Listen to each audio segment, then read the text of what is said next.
Class 10th के बच्चे देखिए बेटा, कल आपको मैंने समरूपता की एस कसौटी बताई थी।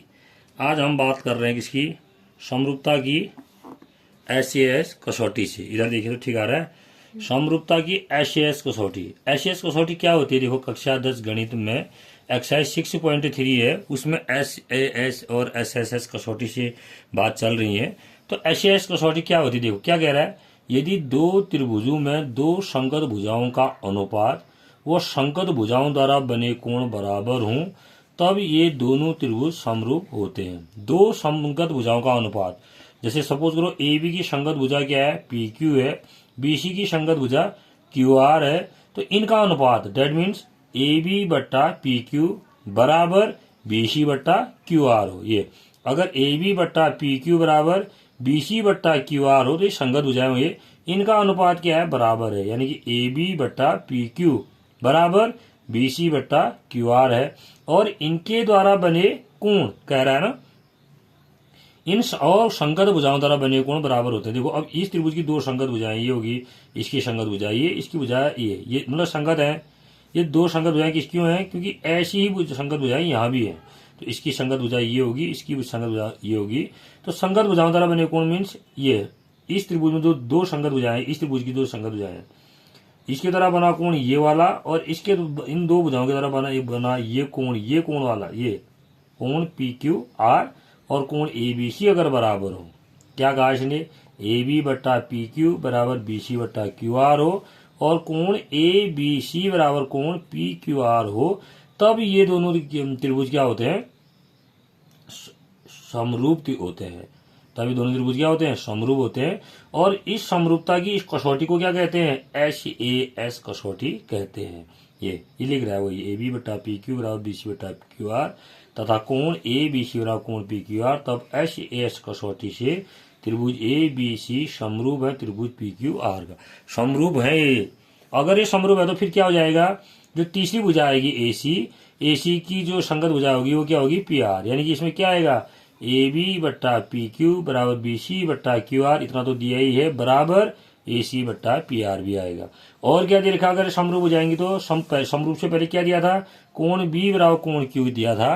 अब अगर त्रिभुज ए बी सी समरूप है त्रिभुज पी क्यू आर का, तो ये संगत कोण भी बराबर होंगे, यानी कि कोण ए बराबर कोण पी भी होगा और कोण सी बराबर कोण आर भी होगा, और कोण बी बराबर कोण क्यू ये बराबर पहले से दिए हुए हैं। ठीक, अब आपके पास जो क्वेश्चन नंबर 1 है इस एक्सरसाइज 6.3 में, उसका चौथा क्वेश्चन जो देगा, फर्स्ट वाले का चौथे में क्या दिया था आपको, एक त्रिभुज एम एन एल दिया है, दूसरा त्रिभुज पी क्यू आर दिया हुआ है आपको।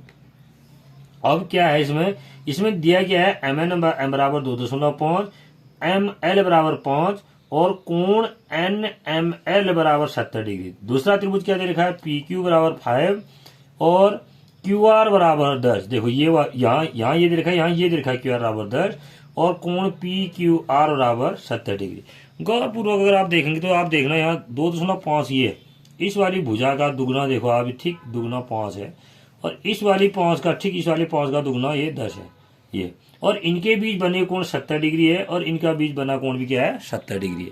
इसका मतलब क्या है, ये एस कसौटी से समरूप है। कैसे, क्या लिखा मैंने, त्रिभुज एन एम एल व त्रिभुज पी क्यू आर में, एन एम एल क्या हुआ, एन एम एल और त्रिभुज पी क्यू आर। हमें त्रिभुज एन एम एल लिखने की जरूरत क्यों पड़ी, एम एन एल क्यों नहीं कहा हमने, क्योंकि हमें एन एम एल इसलिए कहा, देखो एन एम की संगत भुजा क्या है यहाँ पर, पी क्यू, ठीक उसकी दुगनी, और एम एल की दुगनी क्या है, क्यू आर। तब जाके हमने लिखा त्रिभुज एन एम एल व त्रिभुज पी क्यू आर में एन एम बट्टा पी क्यू, एन एम की संगत भुजा पी क्यू बराबर कितना हुआ, एन एम का मान कितना दे रखा है, 2.5 बट्टा पी क्यू का मान 5।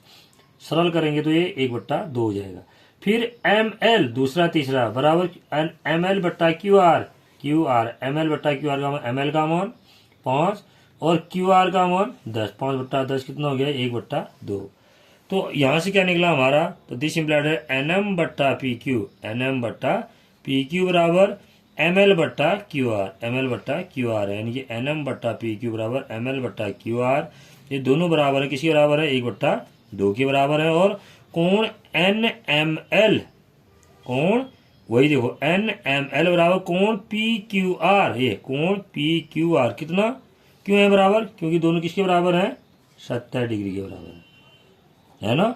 तो कौन सी प्रोबेबिलिटी लगी, एस एस, कैसे, ये देखो एस ए एस, साइड पहले वाले साइड का अनुपात फिर उनके बीच का कोण फिर दूसरे वाले साइड का अनुपात बराबर है। तो इसलिए एस एस कसौटी से क्या हो जाएगा, त्रिभुज एन एम एल समरूप हो जाएगा त्रिभुज पी क्यू आर का। ध्यान क्या रखना है, एन एम की संगत भुजा पी क्यू है, देखो एन एम की संगत भुजा पी क्यू है, एम एल पहला और दूसरा और तीसरा, एम एल की संगत भुजा क्यू आर, एम एल की संगत भुजा क्यू आर। तो इस तरह से प्रश्न को हल करेंगे।